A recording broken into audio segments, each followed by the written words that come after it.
Oke, sebelumnya selamat malam teman-teman.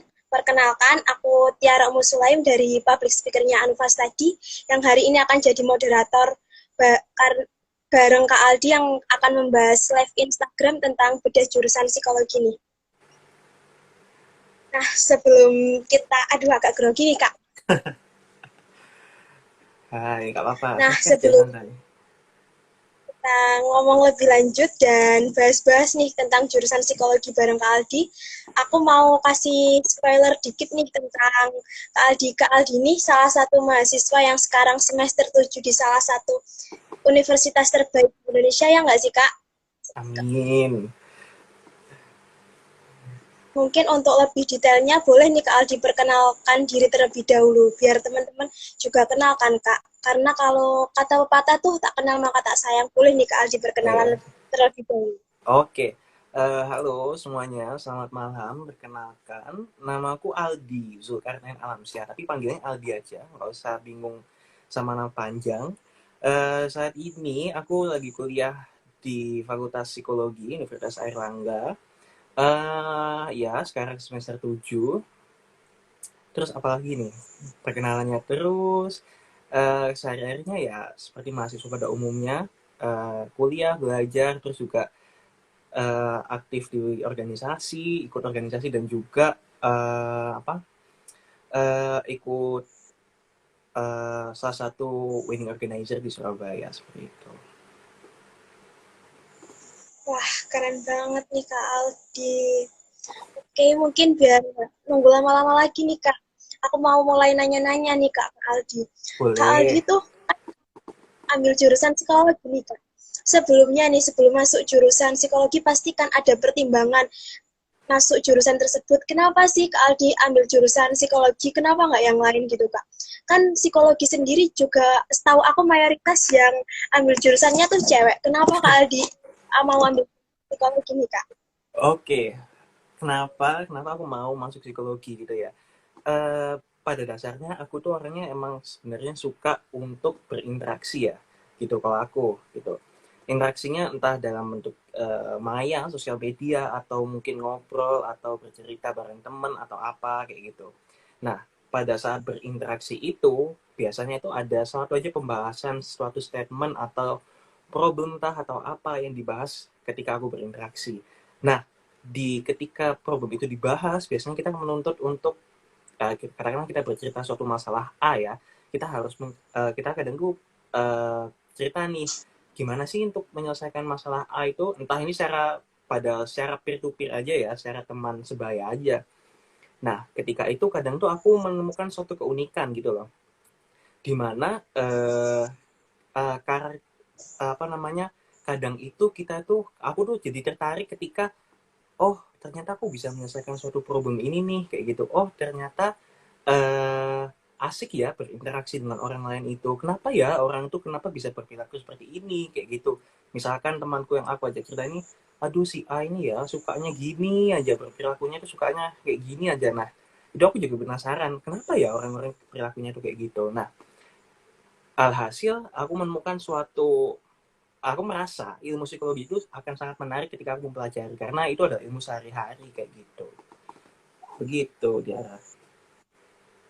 Oh, gitu ya Kak. Kan tadi aku udah nanya nih Kak tentang kenapa sih Kak Aldi milih jurusan psikologi. Terus sekarang aku mau nanya nih Kak, kenapa sih Kak Aldi milih masuk UNER? Kenapa nggak yang lain? Kenapa Oke. nggak nyoba PTN yang lain Kak? Kan masuk UNER juga nggak mudah nih Kak. Mungkin nanti bisa sekalian sharing nih Kak, tips and trick masuk UNER dan cara belajar Kak Aldi biar bisa masuk UNER. Kan kita juga tahu nih, PTN terbaik di Indonesia salah satunya UNER. Oke, banyak ya pertanyaannya ternyata ya. Kenapa pilih Unair gitu? Sebenarnya karena aku pribadi belum bisa untuk sebelum seberuntung yang lain dan belum bisa dan belum diperbolehkan untuk kuliah di luar kota gitu.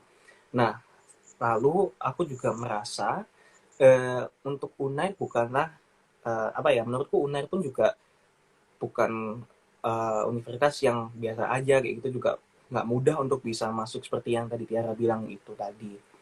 Jadi akhirnya bagaimanapun juga kedua sisi itu tadi aku merasa oke, kayaknya emang UNER lebih cocok nih gitu. Ya udah akhirnya aku daftarnya di UNER aja seperti itu. Terus pertanyaan selanjutnya adalah tips and trick ya. Wah, ini sulit ini ya. Berhubung aku disclaimer dulu ya. Kalau aku dulu karena aku udah semester yang cukup senior, bukan tua ya, tapi senior. eh Dulu zamanku masih SBMPTN, jadi aku jalur SBMPTN tes tulis itu. Dulu masih paper, masih datang ke kampus-kampus, nggak pakai online dan lain sebagainya. Nah, dan yang aku lakuin juga disclaimer juga, yang aku lakuin adalah caraku sendiri dan belum tentu nanti bisa apa berlaku di kalian. Tapi kita akan sharing aja kayak gitu. Nah, tips and trick yang dari aku, strategi yang pertama adalah kenalin dirimu dulu gitu. Kamu ini karakternya sifatnya gimana? Kamu orangnya gimana sih?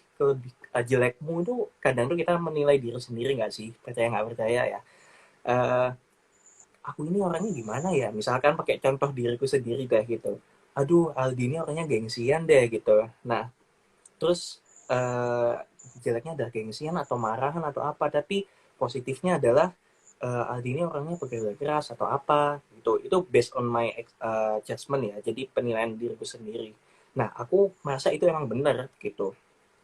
Nah, itu yang tentang karakter. Lalu aku juga harus mengenali nih diriku ini, aku ini lemah di bidang akademik ini di bidang apa kayak gitu. Karena ya kita udah sekolah pasti SMA 3 tahun, SMP 3 tahun, SD 6 tahun, selalu ada dinamika yang berubah. Tapi pada posisi ini, saat ini, aku tuh lemahnya di mana nih kira-kira kayak gitu. Nah, kalau aku pakai contoh diriku sendiri aja ya biar enak ya. Kalau aku sendiri, aku tuh lemah dengan hitung-hitungan.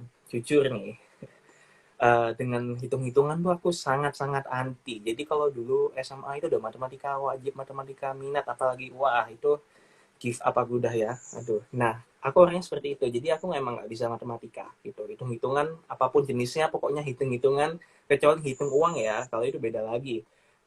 Itu aku nggak bisa kayak gitu. Nah, tapi dalam untuk akademik, untuk sejarah, kalau misalkan aku dulu sosum ya, IPS juga, sejarah, dan sosiologi, geografi itu aku merasa oke dan mampu di situ. Apalagi geografi, aku cukup banyak tahu tentang geografi di Indonesia dulu untuk SMA kemarin.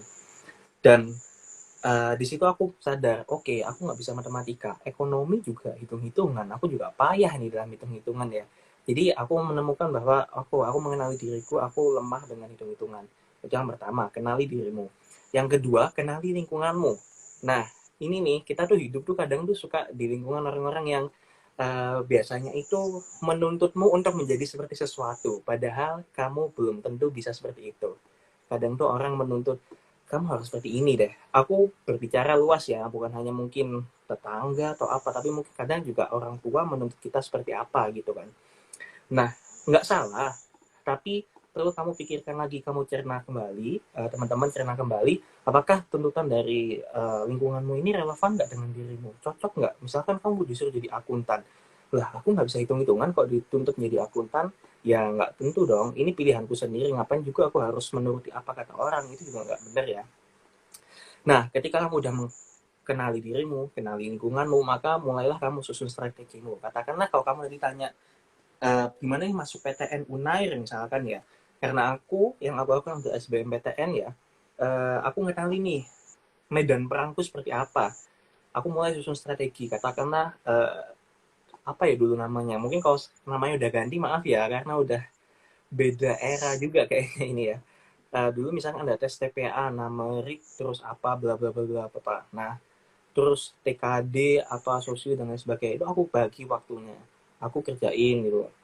Kira-kira aku lemah di mana, aku belajar dari soal-soal, terus yang jelas aku jelas matematika dan ekonomi akan aku taruh paling belakang untuk dikerjakannya. Jadi apa, aku belajarnya pun juga paling akhir, aku belajar dari apa yang aku suka dulu. Misalkan ada aku bilang aku suka dengan mata pelajaran geografi, maka aku belajar geografi dulu, aku istilahnya aku hajar lah ya, aku mati-matian kejar kejar materi 3 tahun yang tertinggal selama SMA itu aku kejar ya, geografi, sosiologi dan lain sebagainya itu aku kejar. Nah, di situ aku akan bandingin nih, karena kita pasti lama-lama percaya nggak percaya ada namanya istilah practice makes perfect ya. Jadi kita latihan nih, mau nggak mau gitu. Kalau aku dulu, berhubung aku juga kalau dulu zamanku ya, itu ada yang jalur undangan SNMPTN itu cuma berapa persen, sekian persen. Itu aku juga udah nggak lolos. Jadi aku udah sangat pede aja, ya udah nggak usah berharap dengan undangan, aku harus bisa dengan SBM kayak gitu. Nah, terus akhirnya aku merasa genjot di situ kan, ikut bimbingan belajar, ikut belajar, tapi juga ikut belajar sendiri di rumah dan lain sebagainya kayak gitu. Jadi kalau misalkan dulu sekolah setengah 7 masuk, pulang jam 3, jam 4-nya udah langsung ke bimbingan belajar. Terus nanti kalau dulu apa tambah private sama tender-tendernya di sana. Jadi kayak belajar lebih gitu. Nah, perlu diketahui juga ya, percaya nggak percaya belajar doang itu nggak cukup gitu. Waduh, jadi panjang, maaf ya. Nah, eh, eh, ada namanya, kalau aku percaya dengan, kebetulan aku muslim, jadi aku percaya dengan doa juga, dan ibadah. Jadi mau nggak mau, kalau aku dulu juga ibadah malam kayak gitu. Jadi dan itu pun langsung disambung belajar sampai subuh. Jadi ketika selesai dari bimbingan belajar jam 8 jam 9 malam, langsung pulang, tidur, langsung lanjut lagi besoknya dini harinya kayak gitu. Itu polanya langsung diulang-ulang aja kayak gitu kalau aku.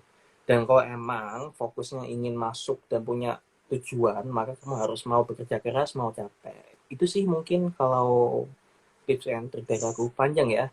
Jadi yang pertama, kenali dirimu, kenali lingkunganmu, keduanya, ketiganya adalah susun strategimu. Kamu pengen seperti apa? Kayak gitu sih, Tiara. Wah, makasih Kak buat tips and triknya. Terus selain belajar, kita juga harus doa nih Kak, minta ke Tuhan. Betul. Nah, sekarang Kak Aldi sendiri kan udah semester 7 nih Kak, bisa dibilang udah semester tua nih Kak. Bentar lagi udah mau lulus nih Kak. Aku mau nanya nih Kak, dari semester 1 sampai 7 dari Kak Aldi maba sampai sekarang udah semester tadi yang aku bilang semester tua tuh, apa aja sih Kak yang udah Kakak pelajarin di jurusan psikologi? Oke. Makasih ya pertanyaannya. Banyak sih sebenarnya. Pelajaran hidup juga ya. Tapi ini sih, mungkin aku nggak bisa nyebutin satu-satu matkulnya ya, karena banyak banget, jujur. Tapi aku akan bagi beberapa aja yang istilahnya awal, tengah, sama akhir mungkin ya. Ini kalau di semester awal biasanya kita akan bertemu dengan mata kuliah sejarah aliran psikologi. Di situ kita belajar tentang sejarah-sejarah psikologi itu seperti apa aja, alirannya ada apa aja. Jadi kita bisa tahu nih gimana. Nanti juga ada mata kuliah psikologi kepribadian, gimana kita bisa mengetahui tentang kepribadian seseorang, individu, dan sebagainya. Ada juga mata kuliah perilaku individu dan proses mental. Di situ kita dikenalkan dengan namanya emosi. Apa sih emosi? Apakah emosi marah? Belum tentu. Emosi itu luas. Bisa sedih, bahagia, marah, senang, dan lain sebagainya. Itu ada bagian dari emosi di situ. Jadi nggak hanya tentang melulu marah atau apa gitu ya. Nah, terus juga ada psikologi perkembangan. Di sini kita belajar tentang bagaimana perkembangan manusia dari lahir sampai menjadi dewasa, sampai bahkan sampai lansia itu ada tahap-tahapannya dan ada prosesnya, baik dari kognitifnya atau perilakunya atau seperti apa kayak gitu. Itu di semester awal sekitar semester 1 sampai semester 3. Di semester pertengahan di sekitar semester 4, 5 atau mungkin 6,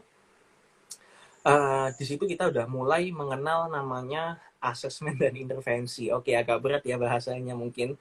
Ya, intinya kita diajar untuk mengolah data, mencari data, asesmen, dan intervensi. Nah, dari dasar-dasar materi, dasar-dasar teori yang udah kita dapat pas semester awal kemarin, katakanlah emosi itu luas. Nah, kita tuh asesmen, menggali data lagi, gimana sih eh, bagaimana indikator orang menyatakan bahwa orang ini emosi, marah misalkan kayak gitu.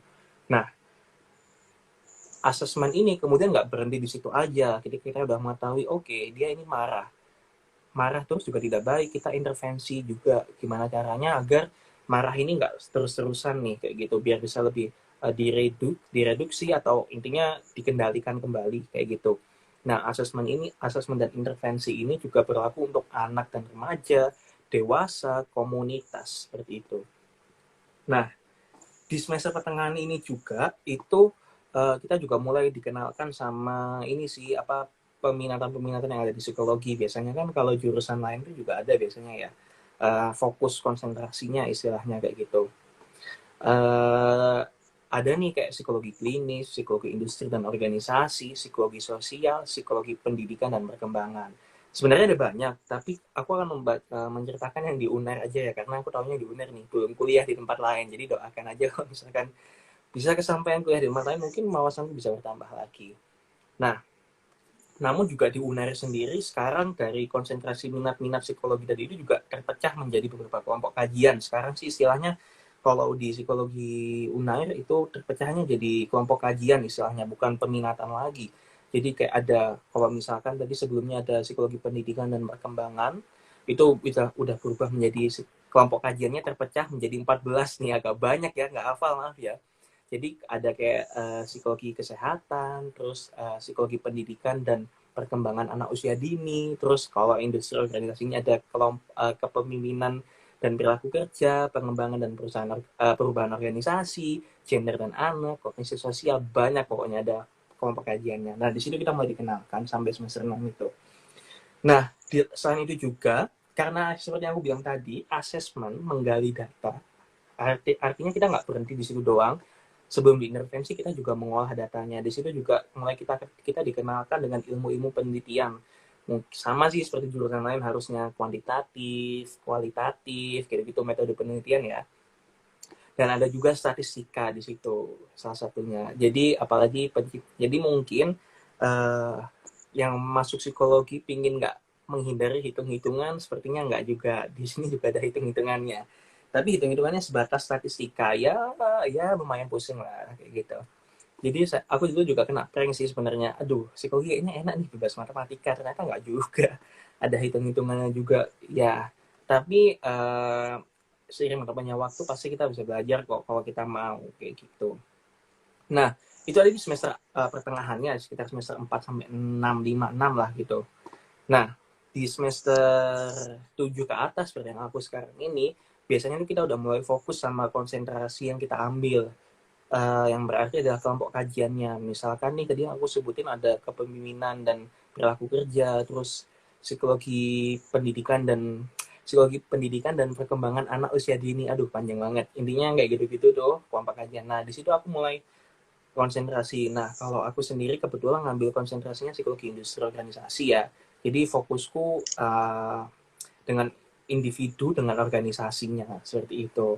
Kalau misalkan aku sendiri, aku mengambil kelompok kajian kepemimpinan dan perilaku kerja. Jadi gimana sih individu itu memimpin, apa perilakunya, seperti apa indikatornya, terus bagaimana pengaruhnya ke bawahannya, bagaimana sebagai seorang bawahan bisa mempengaruhi pemimpinnya, terus perilaku kerja seperti apa, kayak gitu. Nah, selain fokus di konsentrasi juga, ya kita harus menyelesaikan penelitian, tidak lain dan tidak bukan adalah skripsi, seperti itu. Itu aja sih mungkin kalau mata kuliah yang ada seperti itu. Wah, ternyata banyak banget nih Kak yang dipelajarin di jurusan psikologi nih Kak. Terus buat yang mungkin mau masuk jurusan psikologi buat ngehindarin matematika, mungkin niatnya harus dipikirkan ulang tuh Kak. Betul.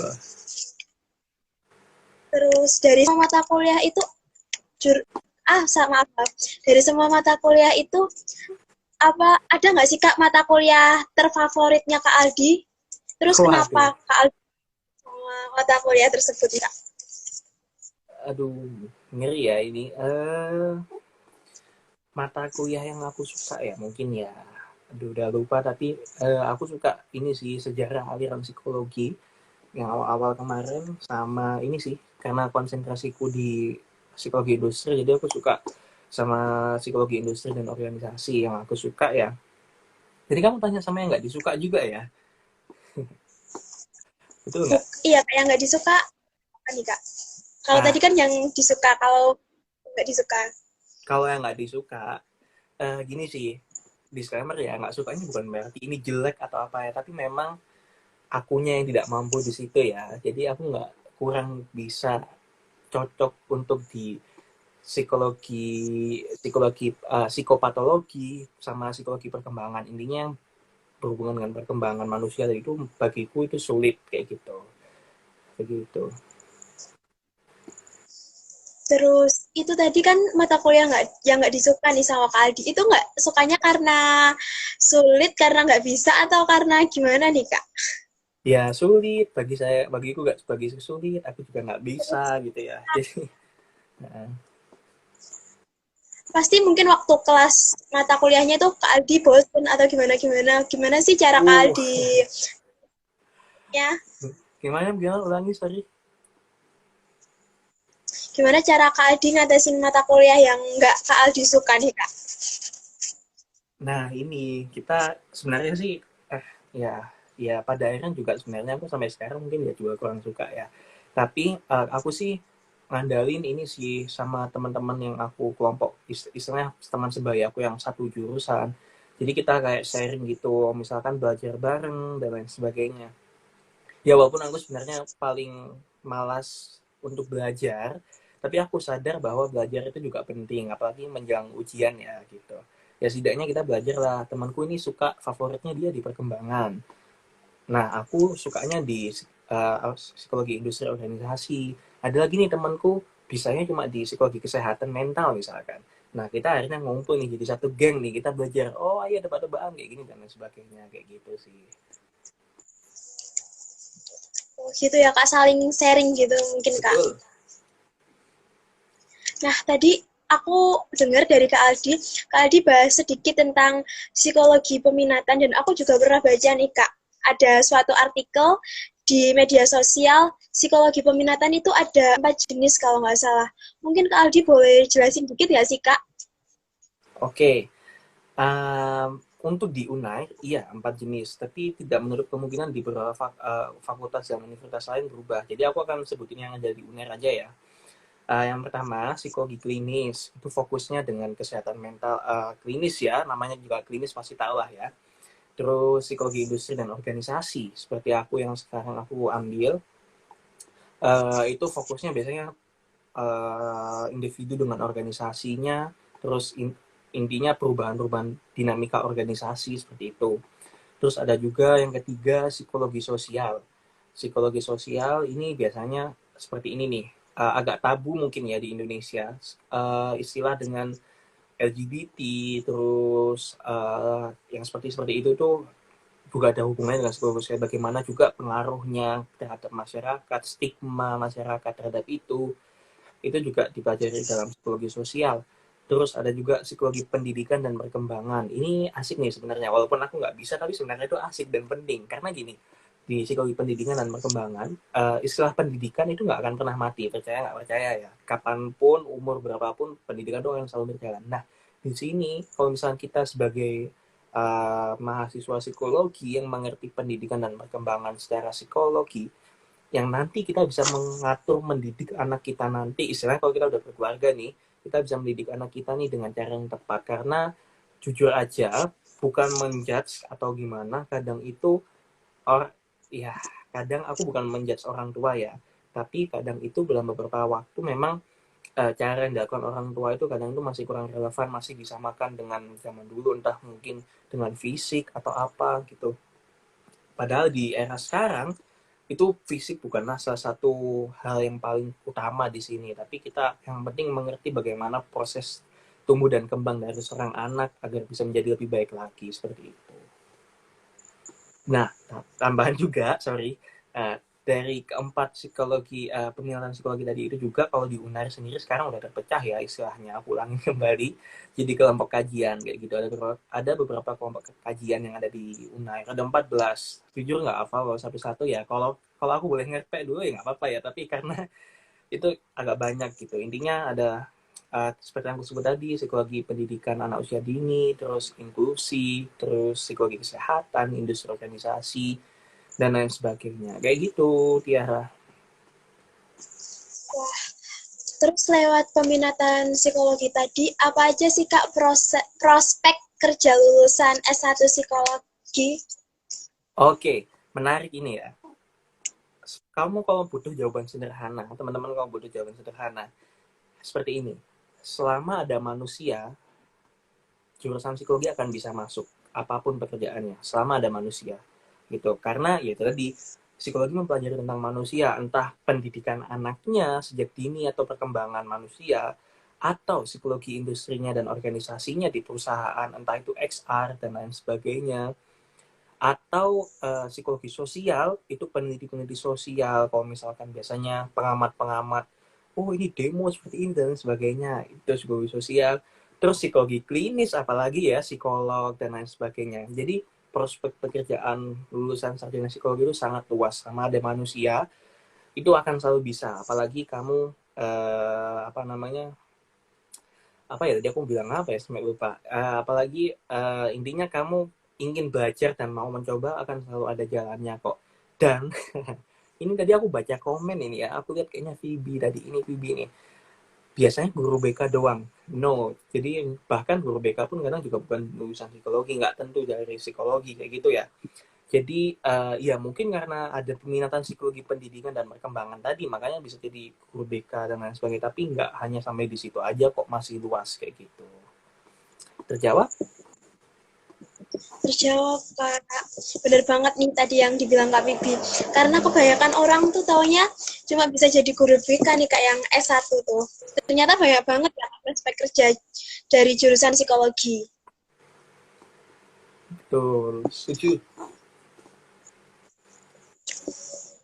Terus aku juga pernah dengar juga nih, Kak, kan aku sekarang SMA. Ada saintek sama soshum. Apa sih bedanya psikologi saintek sama psikologi soshum? Oke, sebenarnya ini juga aku juga masih minim informasi ya tentang ini ya. Jadi mungkin kalau misalnya ada yang tahu lebih jelasnya lagi boleh ditambahkan.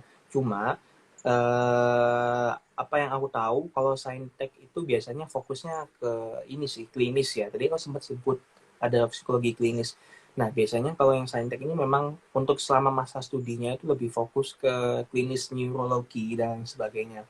Nah, kalau sosum itu biasanya fokus ke sosial, industri, organisasi, komunitas individu, individu dan komunitas gitu. Nah, tapi kalau di Unair sendiri itu memang enggak, jadi emang fokus ke sosum tapi juga klinis itu juga masuk kayak gitu. Jadi yang aku tahu sih sebatas itu. Tapi kalau mungkin mata kuliahnya apa aja, terus SKS-nya dan lain sebagainya itu kayaknya kebijakan masing-masing, detailnya mungkin kebijakan masing-masing universitas ya, kampusnya masing-masing. Tapi kalau mungkin jawabanku perbedaannya apa, mungkin itu ya kalau dari aku gitu.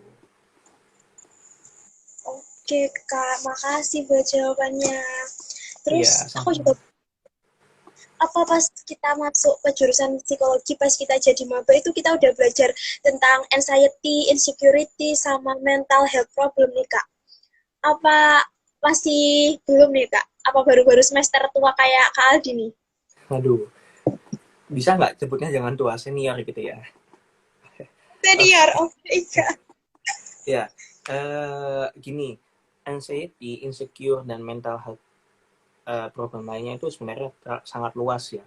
Jadi mungkin itu nggak bisa didapetin secara langsung dan bahkan istilah-istilah itu masih umum. Anxiety itu masih banyak, anxiety itu masih banyak lagi gitu. Insecure juga masih banyak lagi spesifiknya apa kayak gitu. Nah, tapi nanti biasanya memang di semester awal sekitar 1 sampai 3 itu memang akan belajar tentang itu kok. Jadi kayak basic teori dan dasar-dasar itu memang akan mulai dikenalkan di situ kayak gitu. Tapi hanya sebatas itu. Nama dan istilahnya doang, nggak sampai asesmennya dan intervensi seperti itu. Oh, jadi masih dikenalin kayak basic-basicnya mungkin hal Betul. sederhana tentang itu ya, Kak, tentang anxiety, insecurity. Iya. Terus bener nggak sih, Kak, entar kalau kita masuk jurusan psikologi, kita magangnya di rumah sakit jiwa?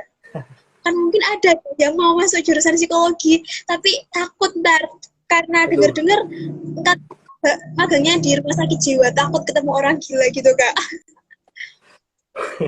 Oke. Magang anak psikologi ya, nggak hanya melulu di rumah sakit jiwa, banyak banget.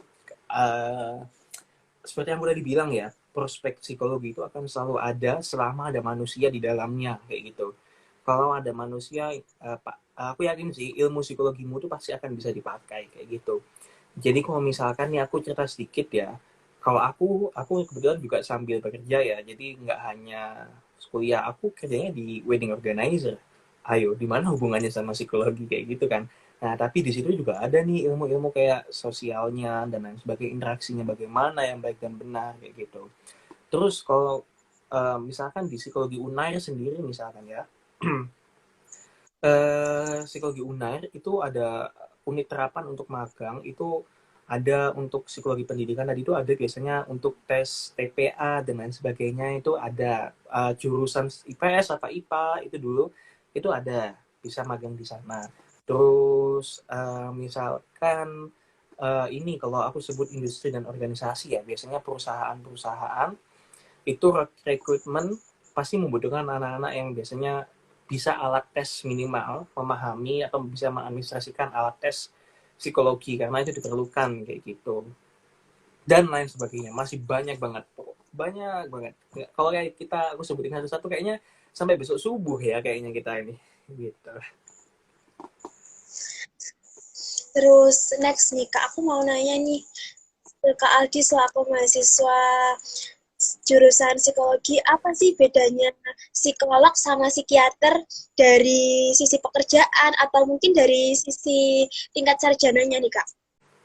Halo, boleh diulangi pertanyaannya tadi kayaknya aku buffering deh Oke Kak, itu gangguan. Kak Aldi kan sebagai mahasiswa jurusan psikologi nih Kak, aku mau nanya perbedaan psikolog sama psikiater itu gimana sih Kak? Mulai dari kerjanya, terus habis itu kayak tingkat sarjananya gitu Kak.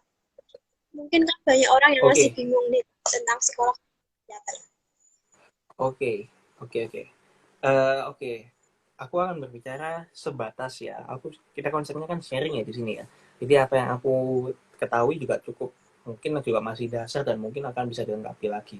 Tapi gelar psikolog, istilah psikolog itu bisa kamu dapatkan ketika kamu udah lulus sarjana psikologi dan mengambil profesi lanjut di program profesi untuk mendapatkan gelar psikolog di ya S2 dan mengambil gelar profesi kayak gitu itu istilahnya psikolog baru kamu bisa mendapatkan psikolog.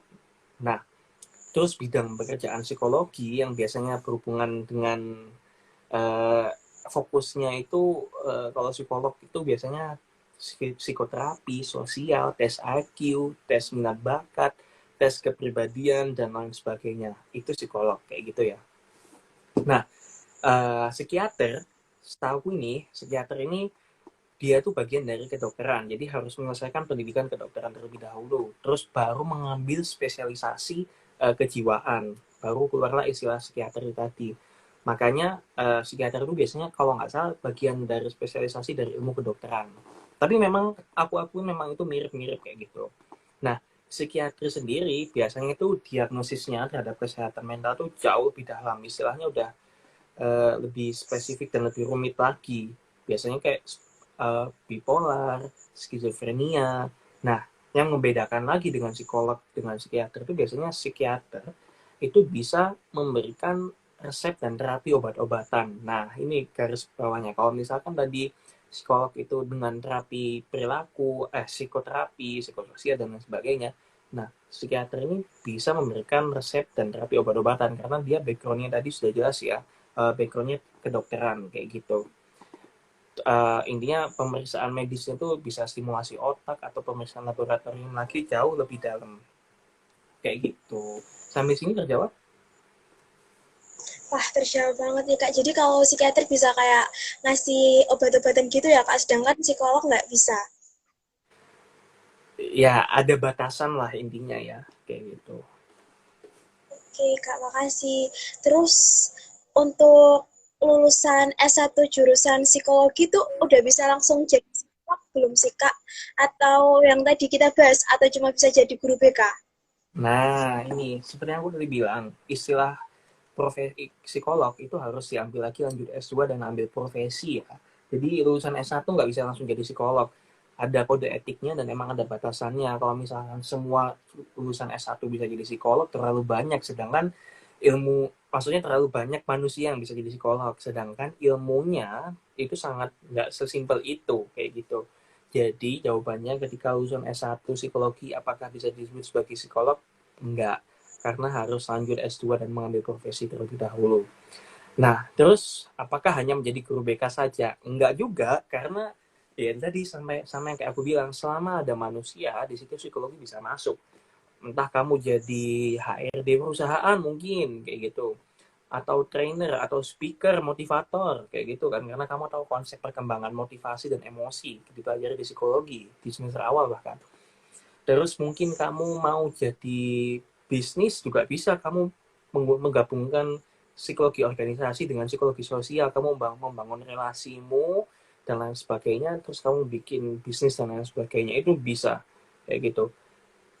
Itu jurusan psikologi, pekerjaannya luas. Menjadi guru pun juga, guru BK pun juga, ya itu juga bagian dari psikologi juga. Terus kalau biasanya ini semacam, kalau aku pernah tahu itu ini sih kayak trainee tapi yang untuk anak, biasanya untuk melatih motorik anak dan lain sebagainya, itu ada loh istilahnya, aku lupa nama istilahnya apa, yang tapi itu dibutuhkan lulusan S1 yang konsentrasinya adalah pendidikan dan perkembangan anak kayak gitu. Nah, sekarang aku mau itu nih Kak, mau nanya. Mungkin Kak Aldi juga udah sering banget nih dengernya. Kenapa sih Kak mahasiswa jurusan psikologi tuh sering dibilang bisa baca pikiran, terus mereka juga sering bilang mereka tuh bukan kuliah, tapi sebenarnya mereka itu berobat sambil rawat jalan gitu. Bener nggak sih Kak? Ini adalah mitos ya, jauh dulu, itu adalah mitos, salah. Kenapa? Karena sebenarnya kita itu nggak boleh, kita mahasiswa psikologi itu nggak boleh membaca dan menebak pikiran, karena ya karena kita emang nggak tahu. Kalau kita gimana cara nebaknya? Kalau misalkan kita coba menebak dengan menjudge atau menstigma, berarti kita kan mengasumsikan atas orang lain, berarti kan kita ya itu sepihak, dan itu sangat salah gitu. Nah, yang dilakukan sama anak psikologi itu biasanya gini, kita itu belajar untuk menggali data. Nah, menggali data ini itu didapatkan dari entah wawancara ataupun observasi, di mana data yang kita dapat itu akan kita cocokkan dengan pola-pola yang ada yang kita pelajari, misalkan pola kepribadian. Nah, misalkan nih, contoh nih, ada indikator kepribadian X gitu ya. Hmm, nah, indikator kepribadian X ini terdiri dari perilaku A, perilaku B, perilaku C, gitu. Nah, dari observasi yang kamu lihat, individu ini itu menunjukkan perilaku A dan perilaku B. Nah, untuk memastikan apakah benar ini si individu ini tuh kepribadiannya X, maka aku akan melakukan wawancara lebih dalam lagi. Biasanya kayak open question. Apakah benar kalau misalkan kamu dalam kondisi bla bla bla sekian X bla bla bla bla, kamu seperti ini? Oh iya benar nih, kok bisa tahu gitu? Nah, iya karena kita udah mempelajari itu. Kamu menunjukkan pola pola perilaku X, di mana itu adalah menjadi bagian dari indikator indikator kepribadian X kayak gitu. Nah, di situ ketika kita bisa mewawancara, kita dianggap benar. Wah iya nih, kok bisa tahu ya, peramal nih, bisa baca pikiran. Jangan enggak, tapi emang kita ada prosesnya kayak gitu. Nah, disitulah yang mungkin harus diketahui ya. Jadi kalau misalkan nih anak psikologi ini bisa baca pikiran, kalau ketemu anak psikologi kakinya nggak boleh napak di lantai ya, katanya aduh kalau duduk kakinya jangan napak di lantai, nanti ketahuan pikirannya apa. Terus jangan sampai kepegang badannya, nanti kesalur energinya. Nggak gitu kok, psikologi itu kayak nggak sesempit itu, nggak kayak gitu juga kayak gitu. Itu. Terus tadi apa? Istilah rawat jalan ya? Kalau nggak salah ya, pertanyaan selanjutnya Ya ini ya. Kak, Ya, ya gimana ya? Apakah ya rawat jalan itu tuh gimana jelasinnya? Mungkin bisa bisa jadi iya, bisa jadi tidak ya. Kalau mungkin karena ianya ilmu yang kita pelajari itu ilmu sehari-hari manusia, yang kita ya ilmu kita sehari-hari sebagai individu, sebagai manusia, dan kadang itu relate dengan apa yang kita alami kayak gitu. Nah mungkin itulah kenapa bisa dikatakan rawat jalan istilahnya gitu. Nah enggaknya kenapa, ya belum tentu ilmu yang kita pelajari itu kita alami juga gitu. Jadi ya bisa katakan iya atau enggak, tapi kalau aku sih sejauh ini juga merasa iya. Jadi kayak aku belajar dan berkembang dari ilmu psikologi yang aku dapat kayak gitu sih. Sama kayak gini nih, aku nah kasih contoh nih, aku tambahin dikit ya. Sama kayak ini Kak. misalkan anak psikologi selalu bahagia karena bisa rawat jalan, tahu nih kalau ada masalah gimana penyelesaiannya, konselingnya gimana. Nggak juga ya, anak psikologi juga manusia. Kalau kamu tanya anak kedokteran, apakah anak kedokteran nggak pernah sakit? Ya pasti pernah sakit kan ya. Ya kita nggak bisa menutup kemungkinan itu tadi gitu. Nah sama kayak kita juga manusia, kita juga kita belajar di sini, nggak sepenuhnya kayak gitu tuh berlaku. Seperti itu sih, Tiara.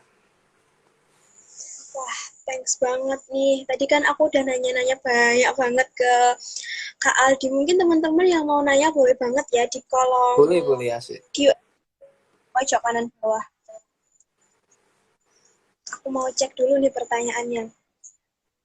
Untuk pertanyaan yang sama-sama yang udah aku tanyain ke Kak Aldi, aku tanyain lagi ya.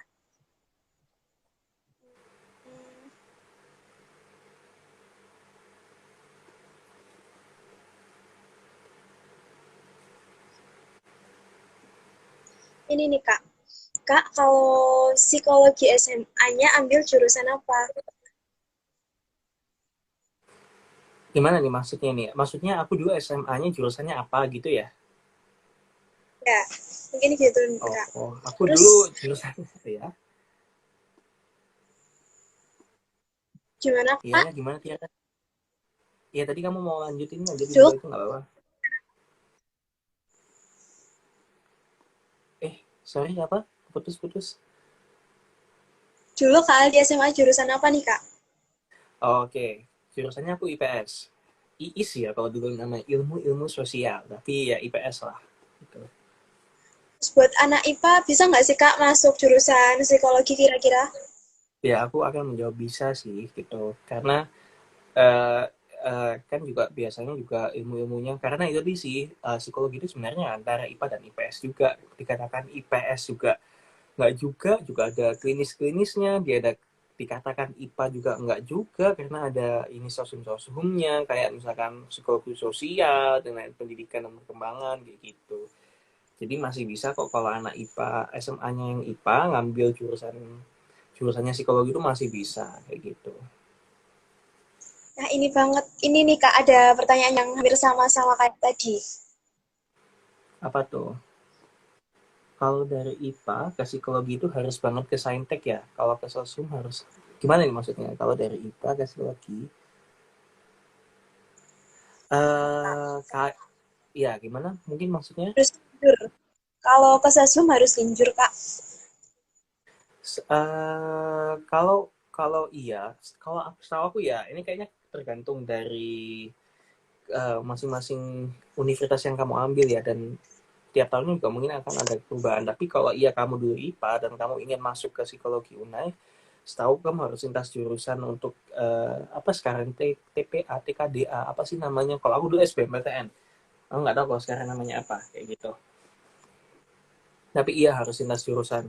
Kecuali kalau yang apa namanya saintek itu kayaknya Undip, Unhas sama beberapa universitas aja kok yang ada 3 kalau nggak salah di Indonesia yang jurusannya saintek kayak gitu. Oke Kak. Next nih Kak, suka duka masuk jurusan psikologi.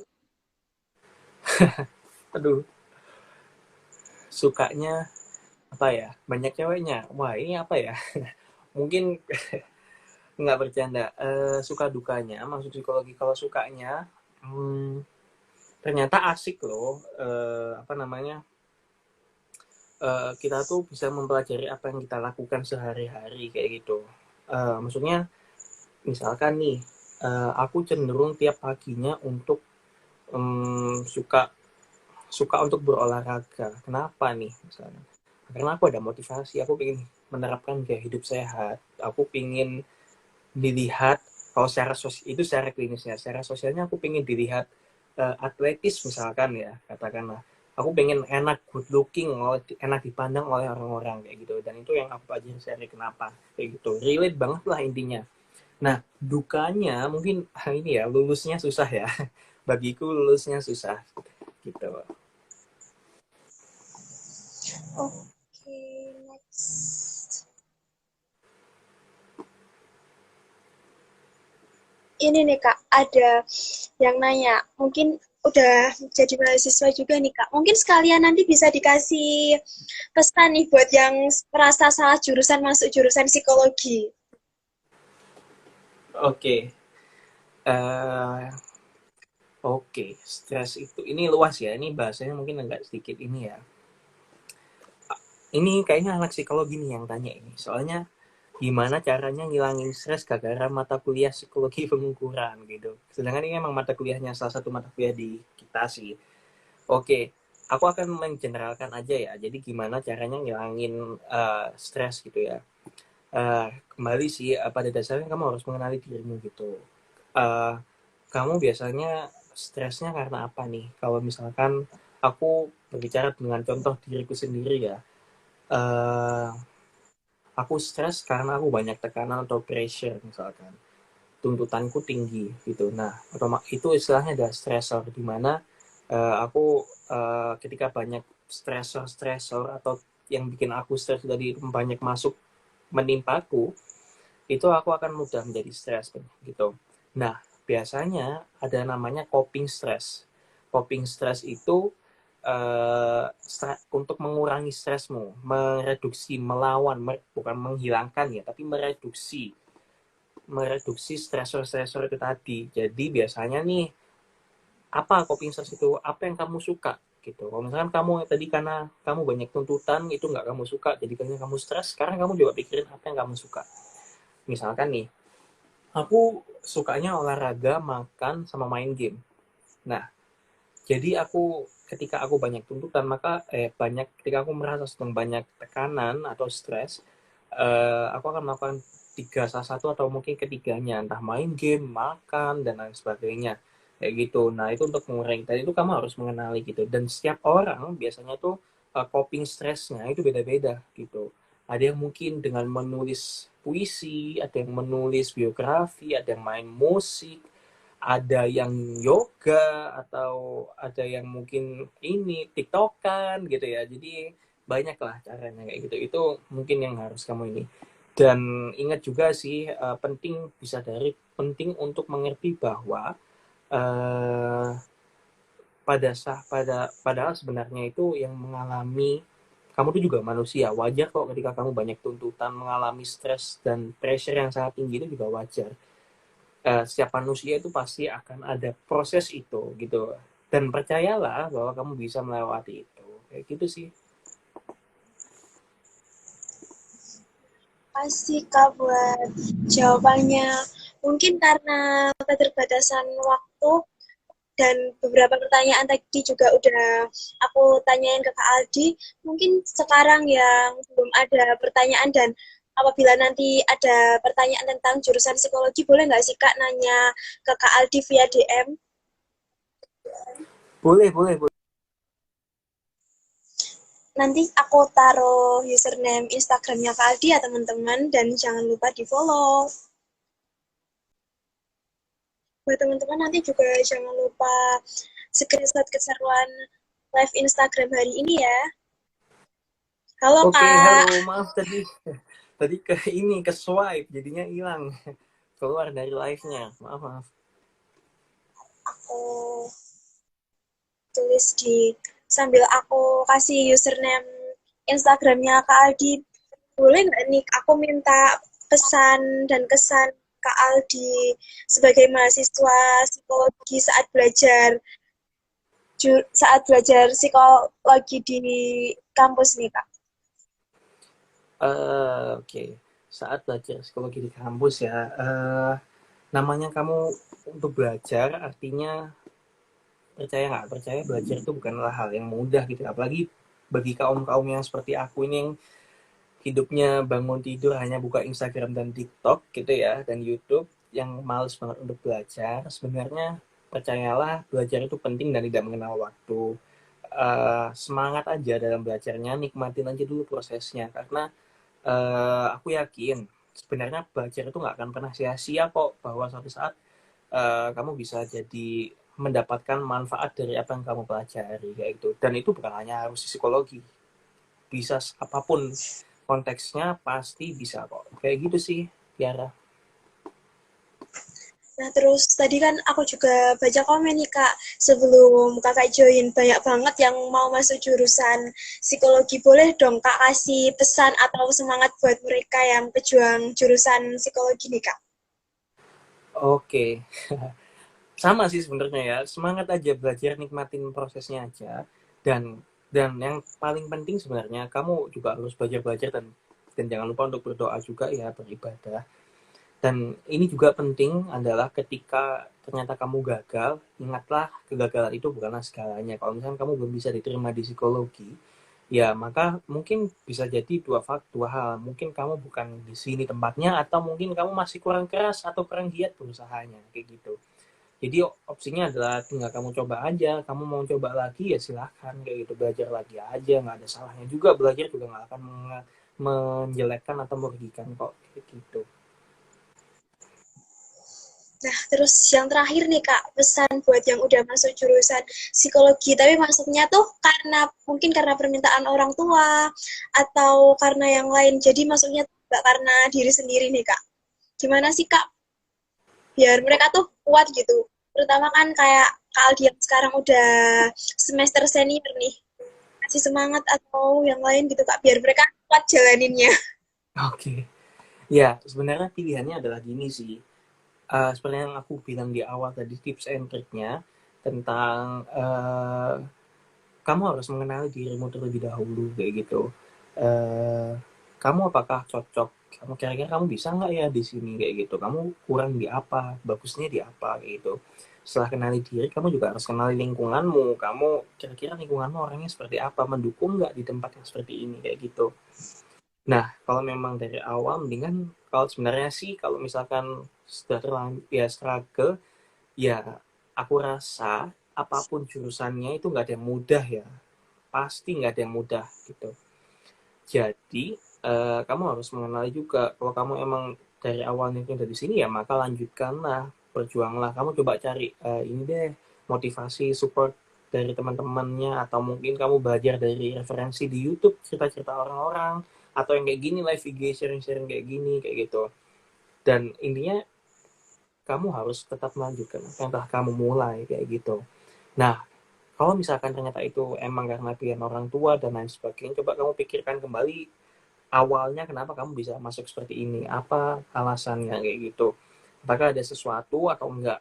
Nah, coba diingat-ingat lagi. Nah, coba komunikasikan baik dengan orang tuanya atau siapapun yang menuntut untuk masuk di sana, gitu. Kalau misalkan ternyata memang kamu tidak cocok, boleh kok kamu ngomong, dan aku rasa adalah cara yang terbaik adalah dengan berbicara.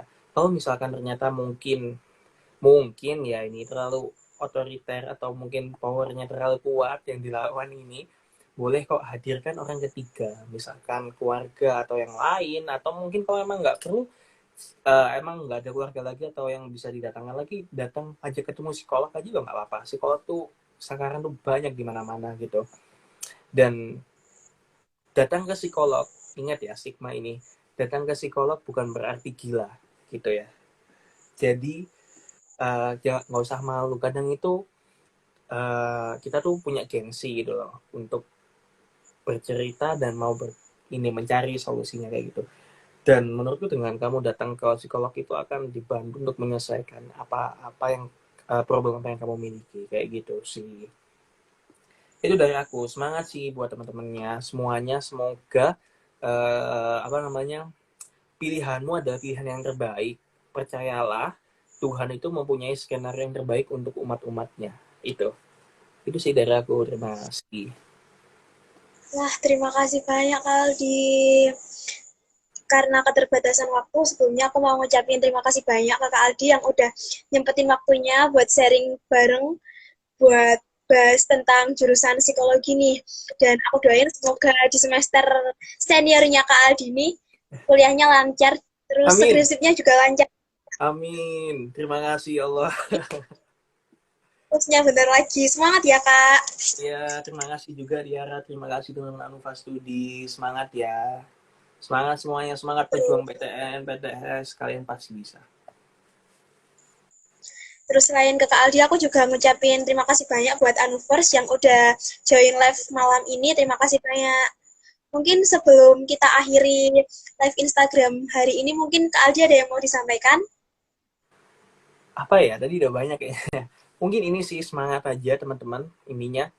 Eh, Ingat, apa namanya, jangan pernah takut untuk bercerita, jangan pernah takut untuk bersuara, jangan pernah merasa kamu tuh paling sengsara dan lain sebagainya. Mungkin ini kesannya adu nasib ya, tapi nggak, percayalah bahwa setiap orang tuh punya prosesnya masing-masing. Jangan pernah lelah untuk belajar, jangan pernah lelah untuk berusaha.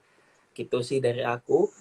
Karena ya itu tadi, kamu punya prosesnya masing-masing. Percaya aja sama hasil, nikmatin prosesnya. Kayak gitu. Itu sih Vira.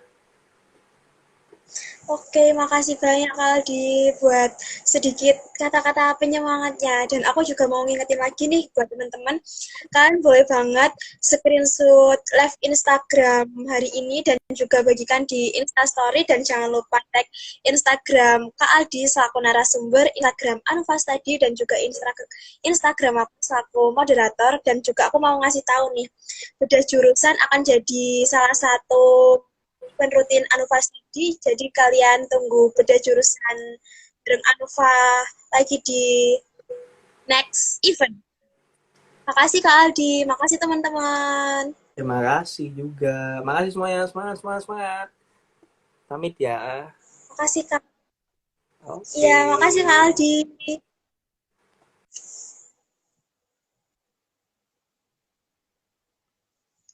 Buat teman-teman, aku juga mau ngucapin makasih nih buat yang udah nonton live-nya sampai awal, sampai akhir. Thank you banget ya teman-teman. Mungkin sekian dari aku, kurang lebihnya aku mohon maaf yang sebesar-besarnya. Bye-bye teman-teman.